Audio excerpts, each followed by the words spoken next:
안다라는 말은 마치 돌을 손에 쥔 것 같지만 정작 그 돌이 무엇인지, 어디서 온 것인지, 왜 중요한지 묻기 시작하면 그 안다는 것은 쉽게 흔들립니다. 마찬가지로 깨달았다는 말도 종종 스스로에게 취하는 도취일 수 있습니다.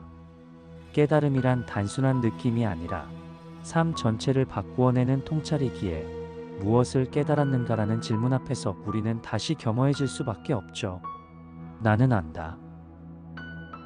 그래, 그런데 무엇을 안다는 것이냐? 나는 깨달았다. 축하한다. 그런데 무엇을 깨달았니? 나는 안다. 그러나 스승은 묻습니다. 그래, 무엇을 안다는 것이냐? 나는 깨달았다. 그러자 다시 물어옵니다. 좋다. 그런데 무엇을 깨달았느냐? 짧지만 묵직한 이 대화는 천둥소리처럼 우리 마음을 흔듭니다. 우리는 평생토록 안다는 말을 사용합니다. 수많은 지식과 경험을 쌓고 세상을 이해하려 애씁니다. 그리고 언젠가 마음 깊은 곳에서 나는 깨달았다고 말하고 싶어 합니다. 그러나 불교의 선문답은 묻습니다. 그 알문 무엇을 가리키는가? 그 깨달음은 무엇을 붙잡고 있는가? 알미란 대상이 있어야 하고 깨달음 또한 어떤 대상을 향할 수밖에 없습니다. 그런데 불교에서는 이렇게 말합니다. 알려는 그 대상은 본래 없고 깨닫고자 하는 그 실체도 본래 없다. 한번 거울 앞에 서 보십시오. 거울은 당신의 얼굴을 비춥니다. 그러나 거울이 당신을 본다고 말할 수 있을까요? 거울은 그저 맑게 비추어낼 뿐입니다. 우리는 내가 무언가를 안다고 말하지만 사실은 알미 일어날 뿐입니다. 나가 따로 있어 알을 붙잡는 것이 아닙니다. 마치 거울이 얼굴을 붙잡지 않듯이 알아차림은 그저 비출 뿐입니다.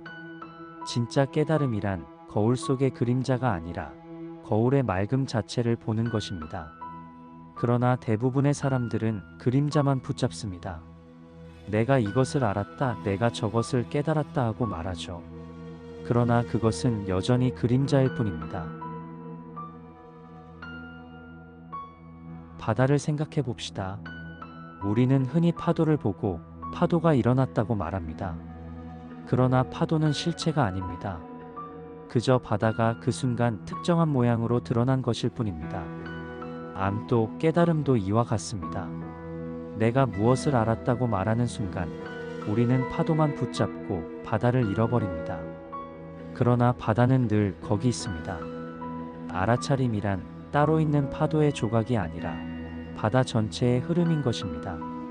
진짜 깨달음은 바다를 보는 것이지 파도의 모양을 헤아리는 것이 아닙니다. 어두운 방에 등불을 켜면 어둠은 스스로 사라집니다. 등불은 따로 어둠을 몰아내려 애쓰지 않습니다. 빛이 켜지자 어둠이 물러갈 뿐입니다. 깨달음이란 바로 이와 같습니다. 내가 무엇을 깨달았다고 말하는 순간 우리는 빛을 내 것이라 주장하는 셈이 됩니다. 그러나 진실은 그저 빛이 드러났을 뿐이죠. 빛 앞에서 어둠은 따로 존재할 수 없습니다. 이 깨달음은 의지로 쟁취할 수 있는 것도 내가 움켜쥘 수 있는 것도 아닙니다. 그저 빛이 드러나자 어둠이 사라지는 것처럼 본래의 맑음이 드러날 뿐입니다. 그렇다면 우리는 묻습니다. 알려는 대상이 없는데 알은 어떻게 성립하는가? 깨달을 실체가 없는데 깨달음은 무엇인가? 여기서 선불교의 역설이 드러납니다. 알미란 나와 대상이 따로 있을 때만 가능한 것이 아닙니다. 깨달음이란 나라는 주체가 무엇을 얻어내는 것이 아닙니다. 거울이 따로 본다고 할 수 없는 것처럼, 바다가 따로 파도를 만든다고 말할 수 없는 것처럼, 등불이 어둠을 몰아낸다고 말할 수 없는 것처럼 깨달음은 주체와 대상이 사라진 그 자리에 있습니다. 스승이 제자에게 묻습니다. 무엇을 안다는 것이냐? 무엇을 깨달았느냐? 이 질문은 제자를 곤혹스럽게 합니다. 아무리 머리로 대답하려 해도 끝내 답할 수가 없습니다. 왜냐하면 어떤 대답을 내놓는 순간 이미 그건 대상이 되어버리기 때문입니다. 그러나 바로 그 막힘, 바로 그 궁지에서 우리는 지식으로 해결할 수 없는 벽 앞에 서게 됩니다. 그 벽을 뚫는 순간 생각을 넘어서는 자리가 드러납니다. 그 자리가 바로 깨달음의 문턱입니다. 당신이 한 송이 꽃을 볼 때 꽃을 안다고 말할 필요는 없습니다. 그저 향기가 퍼지고 빛깔이 눈에 스며들 뿐입니다. 꽃은 스스로를 드러낼 뿐이지 안겨지지 않습니다. 당신이 흘러가는 강을 볼 때 강을 깨달았다고 말할 필요는 없습니다.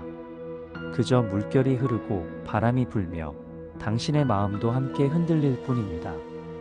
깨달음은 강 저편에서 기다리는 것이 아니라 이미 지금 흘러가는 물결 속에 있습니다.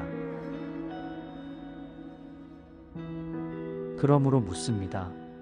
나는 안다. 그래, 그런데 무엇을 안다는 것이냐? 나는 깨달았다. 좋다. 그런데 무엇을 깨달았느냐?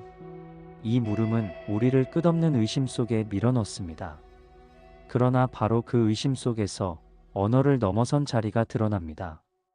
그 자리는 설명할 수도 붙잡을 수도 없습니다.